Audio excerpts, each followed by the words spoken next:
बिस्मिल्लाहिर्रहमानिर्रहीम अस्सलाम वालेकुम नाजरीन। इस वक्त मैं तहसील पसरूर के इलाका थाना फ्लोरा के एक एरिया में मौजूद हूँ। मेरे साथ ये जो लड़का मौजूद है इसका नाम दानिश है और ये इसी इलाके का रिहायशी है। हसन भटिया गांव है इसका। तो ये जो इलाका है उस तरफ अगर देखें तो वो सामने रोड है, सड़क है, जहाँ से ये जा रहा था। वहाँ पर डाकू ने नाका लगाया हुआ था और वहाँ पर इसको रोका और यहाँ ले आए। तकरीबन 2 एकड़ के फासले पर यहाँ इन दरख्तों में ले आए। बाकी स्टोरी दानिश से ही जान लेते हैं कि दानिश के साथ ये वक़्वा कितने बजे हुआ और इसकी क्या डिटेल्स हैं। मेरे साथ ये वक़्वा 9 बजे के बाद हुआ। 9 बजे दुकान बंद कर मैं आ रहा था और रास्ते पर ही मुझे रोक लिया उन्होंने। 3 आदमी थे, एक बाइक थी उसके पास ना। उधर से मुझे रोका, उधर सीधा इधर लेकर आ गया। मेरे कपड़े उतार दिए और मेरे हाथ पाँव बांध दिए। उसके बाद इधर ले आए, ये दरख्त के साथ मुझे बांध दिए। तकरीबन रात सारी मैं इस दरख्त के साथ रहा हूँ, जिसके साथ बहुत तशद्दुद भी किया और मेरे से चाबियाँ ली हैं दुकान की। उधर दुकान पर गए, उधर मोबाइल थे, कैश था 2-3 लाख, सारा लूट कर ले गए। तकरीबन सारी रात इधर ही रहा हूँ। उसके बाद जो सुबह फजर की नमाज के बाद लोग बाहर आए हैं सैर के लिए, सैर करते हुए उधर मैं इधर से आवाज़ें दे रहा हूँ। उधर रोड के ऊपर ही एक लड़के ने देखा, एक आदमी आया इधर आवाज़ सुनकर। वो आया, उसने दातरी थी उसके पास, उससे मुझे वो रस्सियाँ जो काटी हैं और मुझे इधर से लेकर गई। इर्द गिर्द यहाँ पे देखें ये एक दरख्तों का एक झुंड है। कोई यहाँ पर रात को किसी का आना जाना नहीं। इस तरफ कैमरा मैन आपको दिखाए, ये सामने आबादी है जो गांव है ट्रो। ये ट्रो गांव है, उससे चंद एकड़ के फासले पर ये जगह है।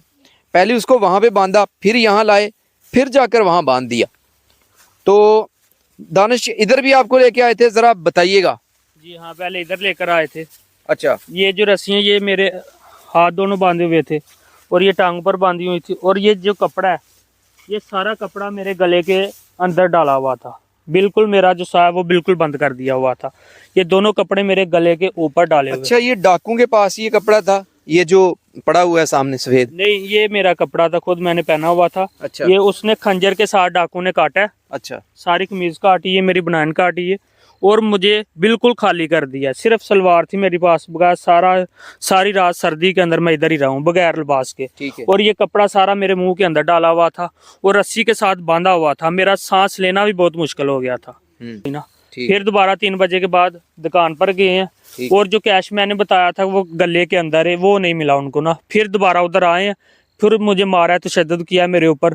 फिर उधर जो है ना मुझे फिर सख्ती करके फिर दोबारा गए। पुलिस से यही मुतालबा करते कि हमें इंसाफ चाहिए। जो हमारे साथ वारदात हुई है, डकैती हुई है, वो उस तरह से FIR नहीं काट रहे, वो सिर्फ चोरी की FIR काट रहे हैं। जो दुकान के अंदर से हमारा सामान गायब हुआ है या पैसे गायब। अगर कभी दरख्त के साथ बांधते तो कभी इसको टार्चर करते हुए इस करीबी फसल में ले जाते।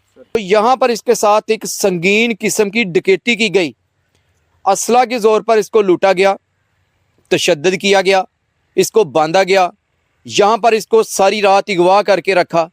दरख्तों के साथ 3 अफराद ने इसको यहाँ पर बांधा। एक डाकू इसके पास खड़ा रहा, 2 डाकू जाकर इसकी दुकान को लूटते हैं। फिर वहाँ से ये वापस आते हैं, इससे पूछते हैं कि फ़लाँ पैसे कहाँ रखे हुए हैं आपने, वो भी बताओ। ये बताता है। फिर 2 डाकू वहाँ पे जाके दुकान को लूटते हैं। सारी रात ये माजरा इसी तरह चलता रहा। डाकू इसके पास आते रहे, जाकर इसकी दुकान की तलाशी लेते रहे और ये तमाम चीज़ें, ये तमाम हालात यहाँ पर रहे, लेकिन किसी को नज़र नहीं आए। पुलिस की गश्त उस वक्त कहाँ थी, पुलिस कहाँ थी? सवाल ये पैदा होता है कि कितने घंटे ये वारदात होती रही, उनकी आमदोरफ्त इस सड़क पर रही।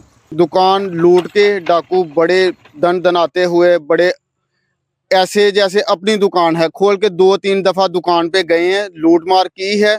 दुकान पे सारा सामान तसल्ली से लूटा है। वापसी आके फिर इसको गन पॉइंट पे टार्चर करते हैं कि ये जो पैसा है दुकान पे मिल नहीं रहा, थोड़े मिले हैं, ज्यादा पैसे किधर हैं जो जायज कैश इजी पैसा से निकालते हो। दोबारा फिर गए हैं 3 बजे के करीब और 3 बजे के करीब पुलिस की गाड़ियां वगैरह गश्त करती हुई मंडी ट्रो चौकी में वहां मौजूद थी, लेकिन उनके सामने से पुलिस सोई रह गई। उनके सामने से दुकान लूट के, सारा सामान लूट के ले गए। तो खुदारा मेरी दोबारा DPO सियालकोट से गुजारिश है, इस मामले का सारा नोटिस लिया जाए।